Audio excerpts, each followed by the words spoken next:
The one thing we know spending our entire adult lives working in Democratic politics under Trump is that nobody has all the answers. The guy who nobody thought could win won. Twice. Not one. Yeah, twice. Twice. Twice. So 2 weeks ago, Democrats had a billion-dollar campaign that was knocking about 5,000 doors a minute in Pennsylvania. They didn't care that they were texting us for money 5,000 times a day because we were going to elect the first woman president. But now here we are 2 weeks later, wondering whether the new Republican Senate is really going to confirm Matt Gaetz to be the new Attorney General. What went wrong? Welcome to Concepts of a Pod, where we'll try to pick up the pieces and figure it all out. I really hope we do, or this is going to be a really wild next 4 years. It's going to be anyways. But anyways, hi, my name is Shayna. Well, I was 16 when Donald Trump got elected. So this has been a really interesting experience because I was working at that time. I started working when I was 14 because I was living in Iowa where I could work part-time as a 14-year-old. But I started getting more involved in politics when I was 15 when Donald Trump ran for president. But I didn't think I had any power. I couldn't vote. I was 16 years old. But a couple of years after that, literally the day I turned 18, I started getting involved and I started a nonprofit organization that eventually morphed into March for Our Lives, which is a gun reform advocacy organization.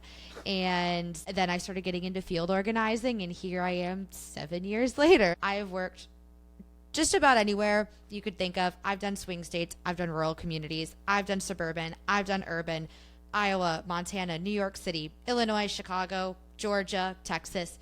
I've been all over the place. So I'm really excited to talk about, more about what's going on with all the door knocking and how it's effective and how it's ineffective. But I'm going to pass it to you, Jordan. Yeah, I'm Jordan, and I'm the guy sending you some of those text messages you hate so much. God, the first time Trump was elected, I was a freshman in college. And, I had fallen in love with politics from my high school AP Gov class where my teacher introduced us to the West Wing.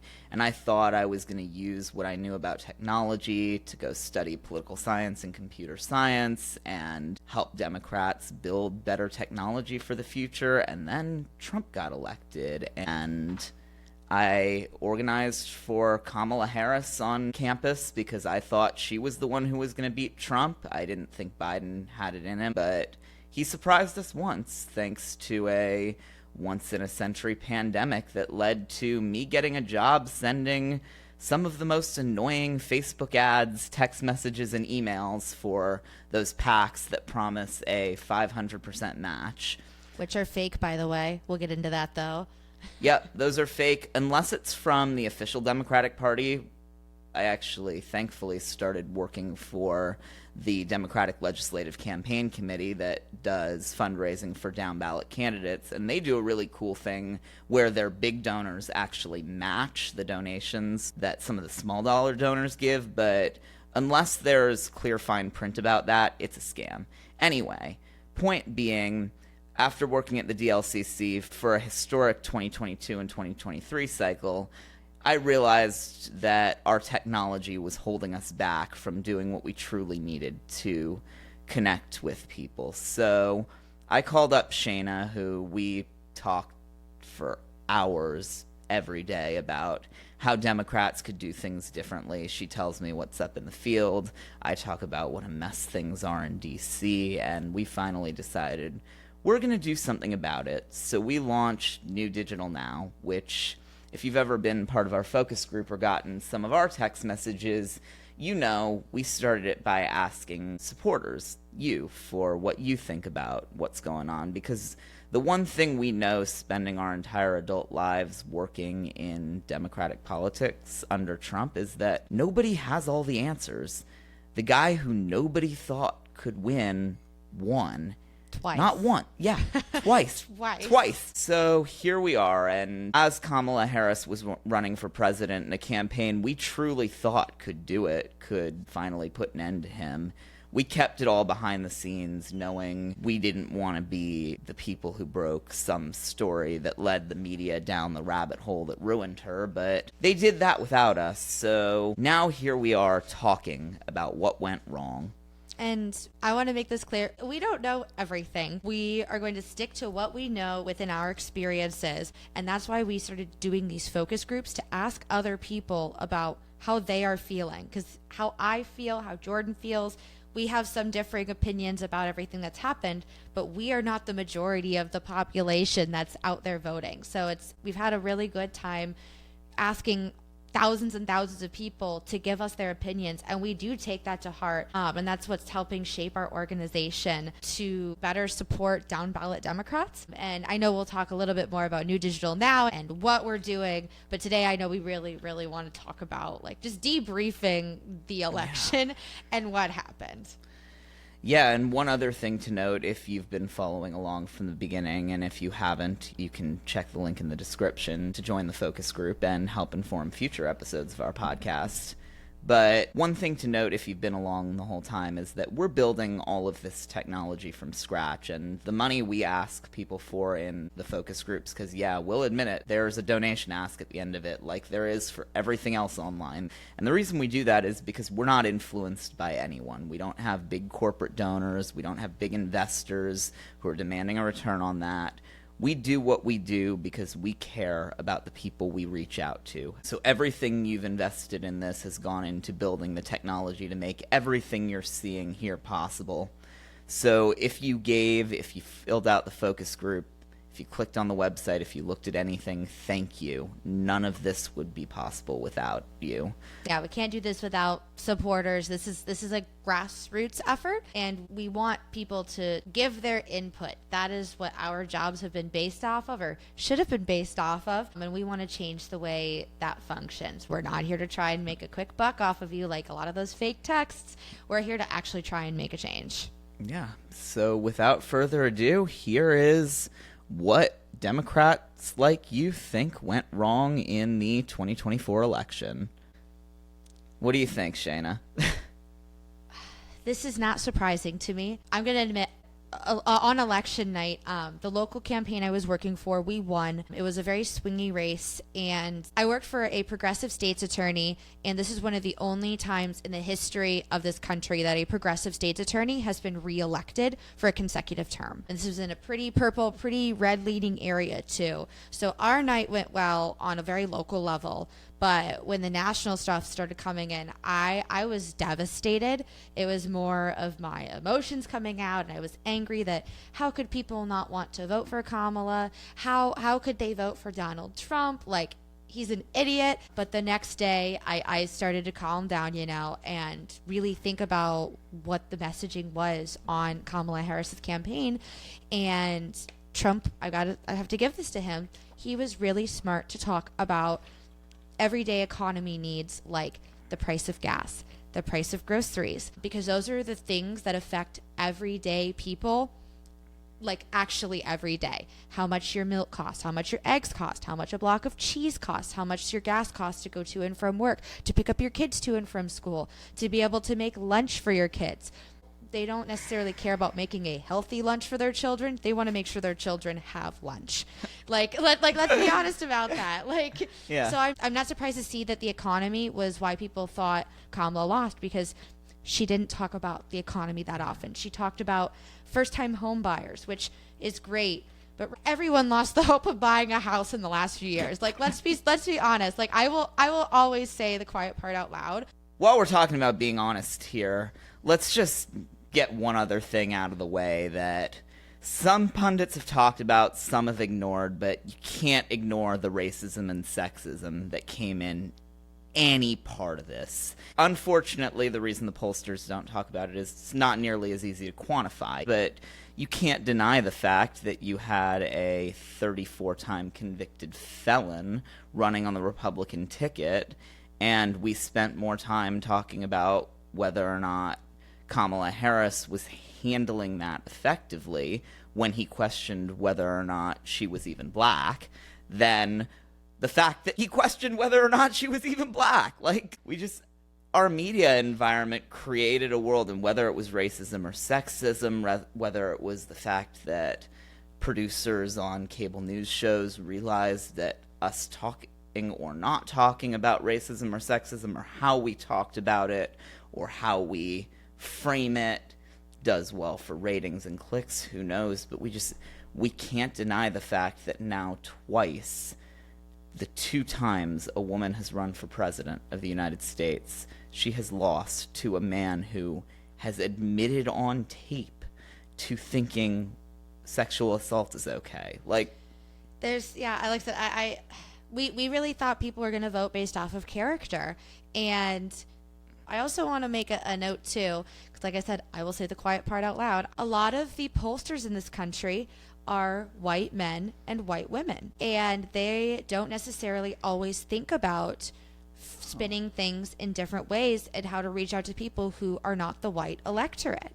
And I think that that's been a problem in this country for a very long time. And as someone who's in field, I have my beef with pollsters. Like, I will fully admit that, because usually the polls do not reflect what people are actually talking about on the doors. And that is what I do. I have people go out and talk to voters, knock on their doors, make the phone calls, and come back to me and tell me what was going on. And that often does not match up with polls. You have to take them with a grain of salt. Don't ride the polar coaster. I'm going to say it again. Don't ride the polar coaster. It's bad. Take polls with a grain of salt, because you have to think. The people who answer polls are the people who have time to talk about things and feel like they're going to be heard. And who are those people? Older, white people. So we shouldn't listen to that Crooked Media Polar Coaster podcast that you have to subscribe to? I'm not going to cause any issues. I'm not going to confirm or deny that. But just take what I said. Take what you will from that.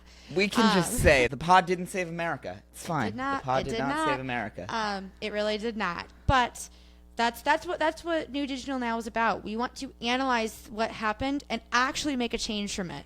Because I'm going to also say this too. From what we saw in 2016, almost nothing changed. But it's not just about having the answers, because that's the problem with so many of these pundits, so many of these pollsters.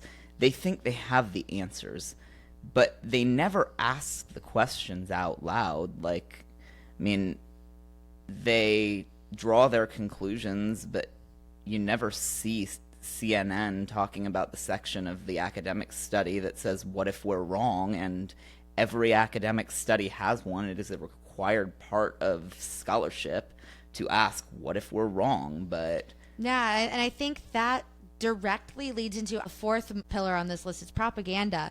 I think that what you just said leads directly into that, because propaganda is giving you one side of the story and making you fearful about the other side, but not telling you what the other side necessarily looks like.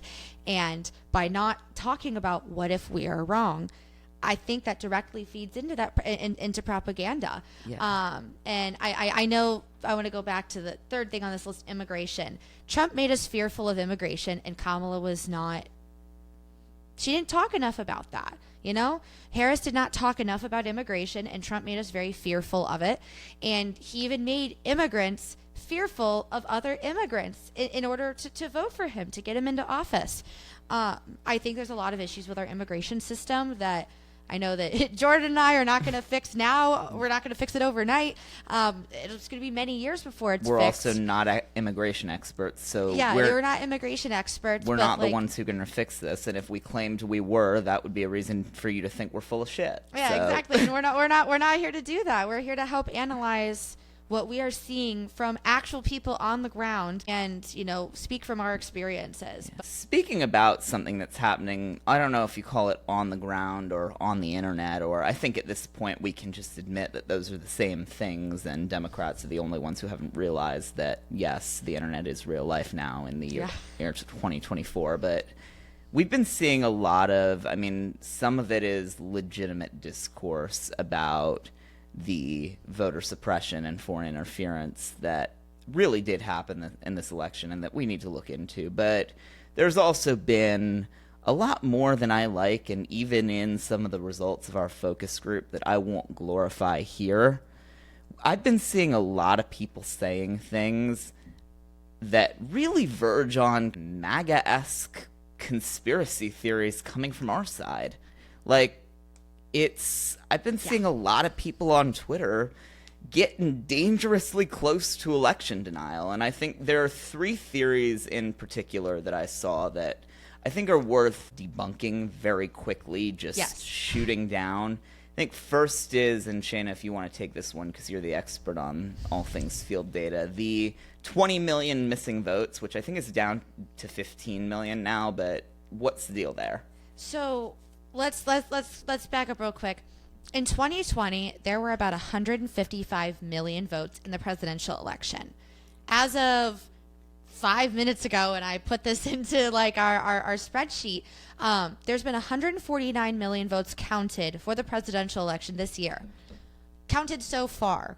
There are not 20 million lost votes. We don't know if the turnout was exactly or just higher or just lower than 2020, but we expected the turnout to be somewhere very close to 2020's presidential election turnout, and it was. Another thing that we saw, though, which I'm going to go off into a very short tangent that has nothing to do with this, was that we saw more people vote down ballot. And this is something for another episode. People are like, how did a bunch of Democrat senators and a bunch of other Democrats down ballot win, but Trump won? We'll get into that another time, but it's because people voted down ballot and because they unfortunately did not trust Harris. It's also because a lot of Republicans didn't vote down ballot. Yes, a lot of Republicans also did not vote down ballot, but Democrats did. So there were some good things to come out of this election, but we'll do those at the end as like a nice little, here's some good things that happened. But no, there are not 20 million votes that were lost or that don't exist. They're still being counted. That's a really good point about the votes still needing to be counted, because those results you see on election night when we all sit around and watch the TV come in, those aren't actually the final counts. Those are projections based on a certain number of them coming in, and mathematicians using statistical analysis to say with some level of certainty that this is what's going to happen based on this sample of what we've already seen. I mean, it's really no different than a poll. It's the same thing. It's no different than a poll, except we have, more solid results. But that's why you always see CNN projects, AP projects, Dave Wasserman on Twitter projects. Or he's I've seen enough. Yes, I've seen enough. I've seen enough. I know.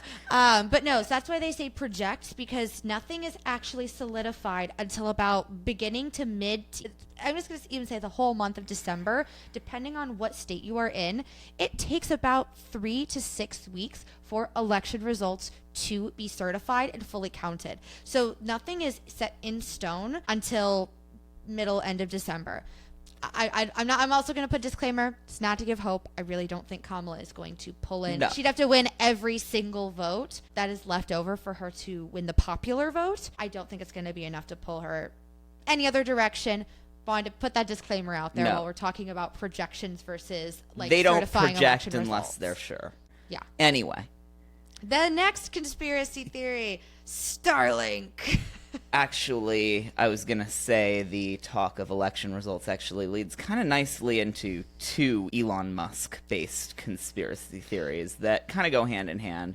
The first one I saw was that, and this one spewed, I think, from something Trump said in his victory ramble, but he said something about how 4 hours before it was called, Elon showed him an app on his phone that he had made that said he won. And that led a bunch of liberals on Twitter to think that Elon somehow had created the election results in advance.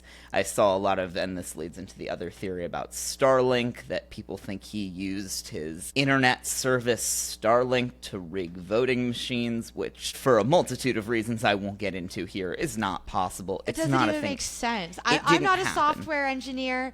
That's part of your background is you're a tech engineer. I have nothing to do with that, and I know that doesn't make sense. No. That being said, what does make sense is, and what I'm pretty sure happened here is, first of all, I will admit Elon Musk is an idiot in many ways when it comes to politics. He's a much better coder than I am. Like, he's not stupid when it comes to computers. He just doesn't understand how other humans' brains work, which is... He's book smart. Yeah.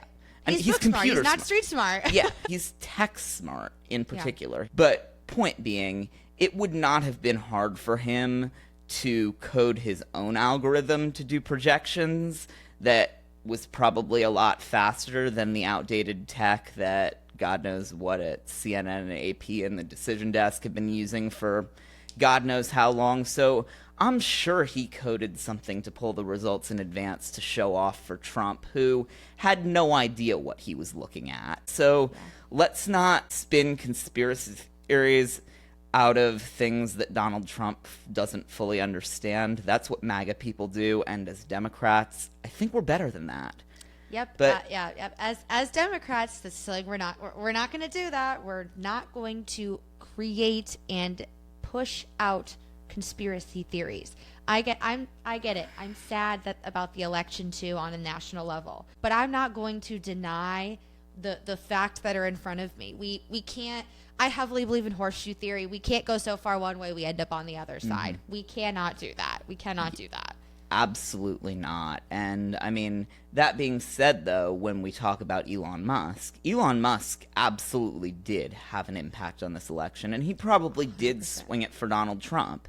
And the way he did that was not by using Starlink to hack voting machines. It was buying the social media platform that the entirety of our political media relies on for its information, and then starting to very publicly use his freedom of speech, which he does have, to talk about right-wing things and promote right-wing candidates. We can talk about the legality of his PAC, but the point is, we didn't talk about it while we still had the chance, because Democrats were so confident that we could win anyway because of our own campaign machine. And I think actually Jon Stewart really said that better than either of us could.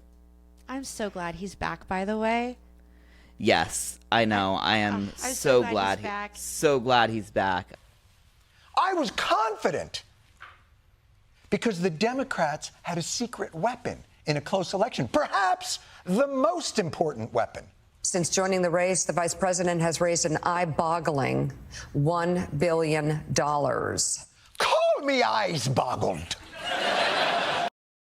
See, the Democrats in a 50-50 election had $1 billion, a war chest to be spent on data analytics and polling and consultants and very clearly texting. There was a lot of texting. And while, of course, maybe just giving away $1 million of it every day would have been the smarter, more efficient plan, no! The $1 billion went towards the one thing Republicans didn't have, couldn't have, that would put the Democrats over the top. The Harris campaign has a massive ground game, 50,000 volunteers. This is the first time some Democrats have told me they've ever heard of people knocking on the same doors a second time or a third time. You know, if there's one thing people love,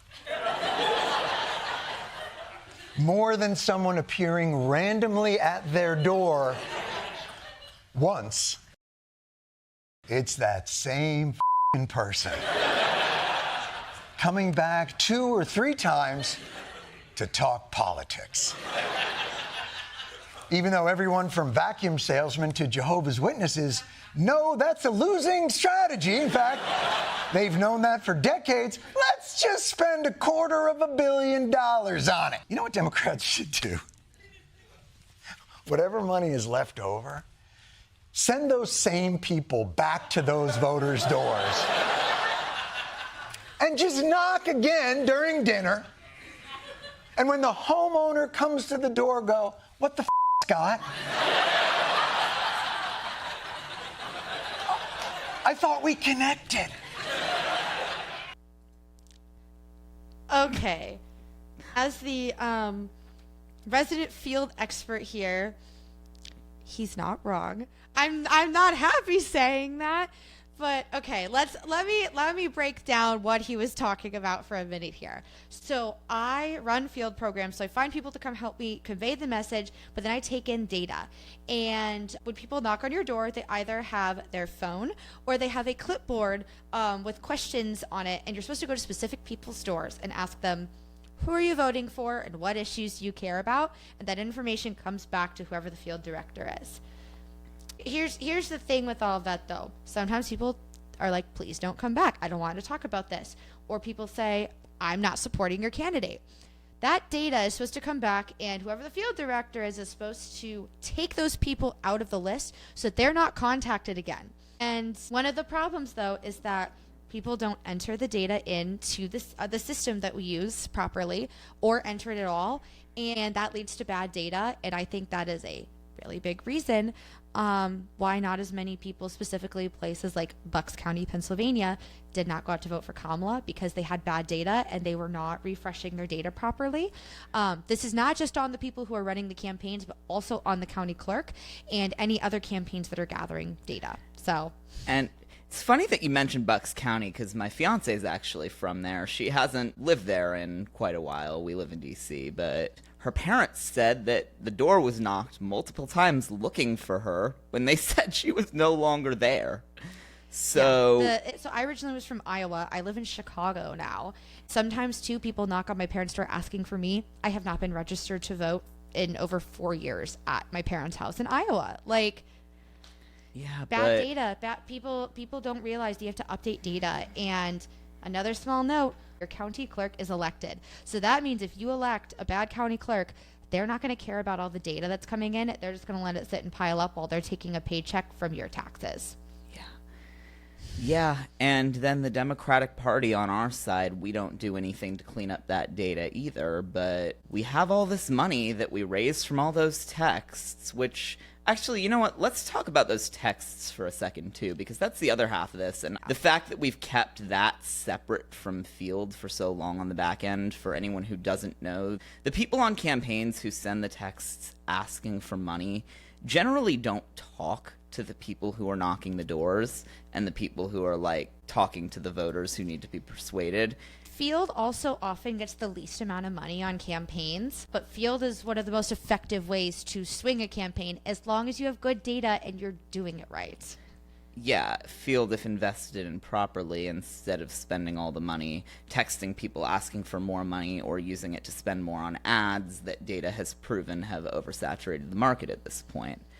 But we've realized we have voters, donors, people responding to our content all the time, giving us very valuable insights on how people feel that we could bring together and summarize and use to shape our strategy, but we don't, because most of the texts are just asking for either the money or the vote, which are the transactional things that whoever in leadership or whatever consultant is getting paid based on numbers takes in.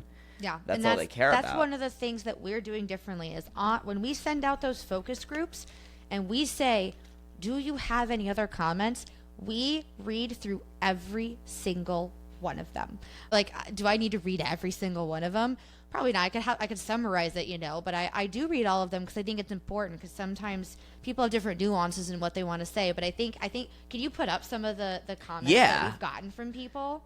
Yeah, no, and actually I asked specifically, because we were talking about text messages here, I asked ChatGPT to go through a list of all of the comments that people put in the other comments and other thoughts fields, which, just to make sure you know, there was no personal information that we uploaded to ChatGPT. We uploaded them securely, and I asked for a few highlights on what people think about the text messages and found them really interesting.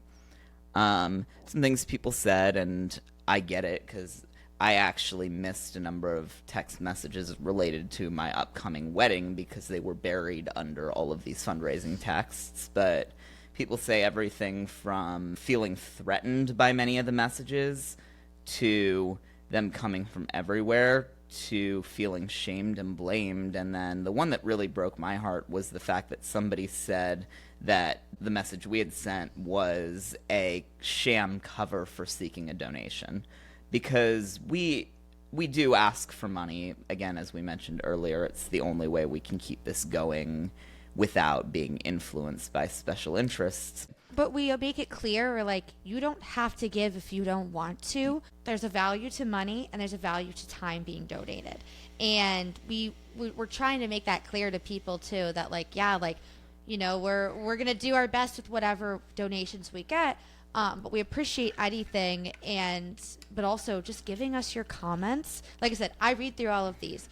Jordan and I put these also securely into an AI system to help us sort through and see the main concerns of people. And these are the main concerns. And we want to make sure that when we are sending you a text, that you know that if it's from us, we're not in this for the money. We want to be able to give information to people and educate them about things. Yeah. And then beyond that, what we really want to do is give the rest of the Democratic Party the capability to do this, to take this technology that we're building, to show them that if two staffers who got so fed up with the way we were doing things that we decided to just go rebuild it from scratch ourselves can do it better. Let's go back to the Elon of it all for a second, because we all laughed at him, but let's be clear. We had $1 billion. He had his millions. His millions beat our billion because he figured out how to use it better. And, do we call him an idiot and leave Twitter en masse in protest? Or do we ask ourselves, what happened here? Why was this so successful? And I think it really all comes down to connecting with people. Like, I think Jon Stewart was funny when he said, I thought we really connected. And that's what we thought as Democrats. We thought, because we felt so tied in to this campaign of joy, this energy, this momentum we built for ourselves, we didn't talk to anyone who wasn't already a part of it. We just talked at them. Yeah, that was a big problem. And what happened was, this is going back to July of this year, everyone got so excited and there was so much energy around Kamala. But the problem was, all those rallies that you saw that were filled up by Kamala, a lot of those are the same people traveling across the country to go to different rallies of hers. That's something that I'll say the uncomfortable things out loud. Like, personally, there were a lot of people that I knew who, any time that Kamala Harris went to Milwaukee or went to Madison, people from Chicago would go drive up there every time. That means, even if that's only 20 people I know, that's 20 people who went to how many rallies did she have in Madison, Milwaukee area? That's something too, that's to think about, is that there was lots of energy, but we switched to turning out people. But we were turning out the same people and not new people. And also, I don't think we paid enough credit to, because we all spent time assuming it was illegal, but Elon Musk's voter registration scheme, the fact that he was specifically reaching... But let's talk about this, though. He was specifically reaching people who liked him, listened to what he had to say, but his people weren't voters. So he got them to register. And by the way, that I think is why a lot of them voted for Trump and left the rest blank, because all he talked about was Trump. 100%. The people who were undecided are those Musk Rogan lovers. The people who love Andrew Yang. Like, we can get into that deeper in another time, but like, just to leave people to think about something for a moment, those people who are very disillusioned by the systems that are in place, those are undecided voters, and Harris's campaign did not speak to those people. You know who did? Elon Musk, through Donald Trump's campaign. That leads me to, I think, a question I've been asked that I've been hesitant to answer this question, because I don't think there's one answer to what went wrong, to what could we have done differently. But the more I think about it, one thing that the Democrats could have done differently in this election, and unfortunately it wasn't in the election so much as it goes back to 2021, when Joe Biden held an event at the White House, and it was an event celebrating the manufacturing of electric cars in America. He invited the CEOs of GM, Stellantis, and Ford, the three big auto companies, and the one person he did not invite was Elon Musk, who, whether or not you agreed with his philosophy, whether or not you liked that he started picking fights with Democratic governors over COVID, or has this ridiculous rabbit hole he's gone down about his trans daughter, which is disgusting, you cannot deny the fact that that man has single-handedly caused the EV revolution in this country.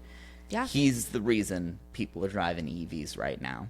Yeah, and he made them affordable and accessible to people. That was revolutionary, Yeah. Like, he 100% revolutionized that, and it was petty of Biden to not invite him. Yeah, no, it was completely petty, and I think emblematic of a larger philosophy we've had in the Democratic Party since Trump came on the scene, which we've really had to wrestle with. How do you deal with people who are willing to vote for someone who is so vile because they disagree with us.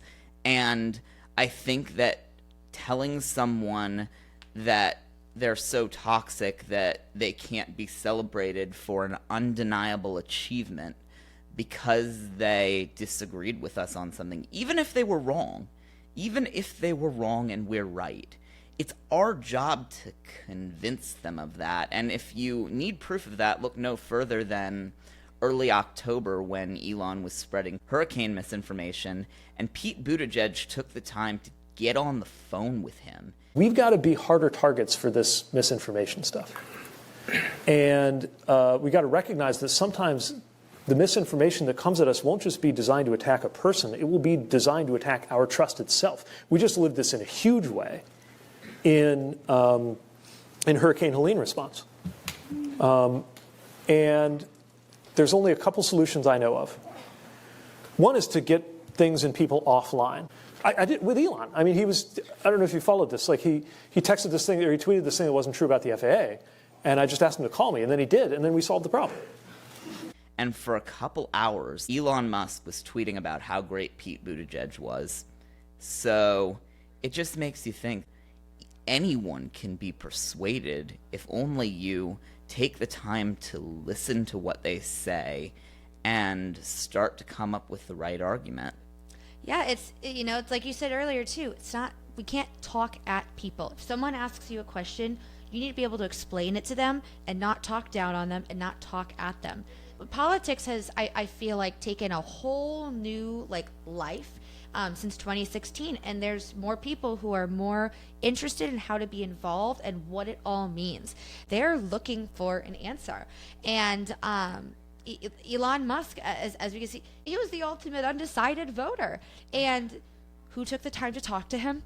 Donald Trump. And I think that this is also really important because Donald Trump took the time to talk to Elon Musk, and so did Pete Buttigieg, and he likes both of them. When you take the time to talk to someone, they are more likely to support you because you're giving them answers, because they have no information about the other side. Is that somewhat manipulative? Maybe, but you took the time to talk with them, and that's super, super important. It's not manipulative. It's just the truth. It's rhetoric. It's argument. It's debate. You're giving people information. That's like the most basic thing you can do is give someone information. It's the very principles on which our republic was founded, and we got so uncomfortable with some of the bad, which, yes, there's a lot of bad, but we have to be willing to confront that because democracy is the worst form of government except for all the other ones. So, Yep. Yep. On that note, concepts of a pod. If you like what you're hearing, but you're wondering about the name, yes, we leaned in because if somebody can get elected to the White House by saying on a presidential debate stage that he has just concepts of a plan, clearly there's a start there somewhere. And what can we do? What could we do with that? Again, I think it goes back to what you said about that conversation, about the fact that it all comes from bringing in different viewpoints and having that. I mean, I hate to say it, that 3-hour back and forth on Joe Rogan where you just shoot the shit and start to get a feel for who somebody is and what makes them tick, why they are the way they are, instead of just writing that Hollywood script, talking at them and saying, get on board or you're a fascist. People like seeing that someone is a human, and I think there might be some disagreements here, but even though a lot of the things that we said Donald Trump did was weird, when he would just say whatever was on his mind or he had reactions, people saw that he was a human, and people like that. And people don't like being called weird. Yeah, they don't like being called weird, but yeah. And I'm not to defend any of the horrible things that any of these people say, but we have to start to make a distinction between the brainwashed and the manipulators. And I think we will start to realize that Elon Musk, for example, I think he's brainwashed. I think he actually believes in what he's doing. So, and if all it took was a 3-hour conversation with Pete Buttigieg to realize that he was spreading misinformation about what was going on with the hurricanes, imagine the other people who are not quite as involved as he is, or not quite as deep in this as he is. a 10-minute conversation. Yeah. Just talking to them for even 2 minutes could change all of that. And I'm going to toot my own horn for just a moment. So I have, out of all the field programs that I have run myself from beginning to end, where I was the director on, I was the executive on, I have never lost.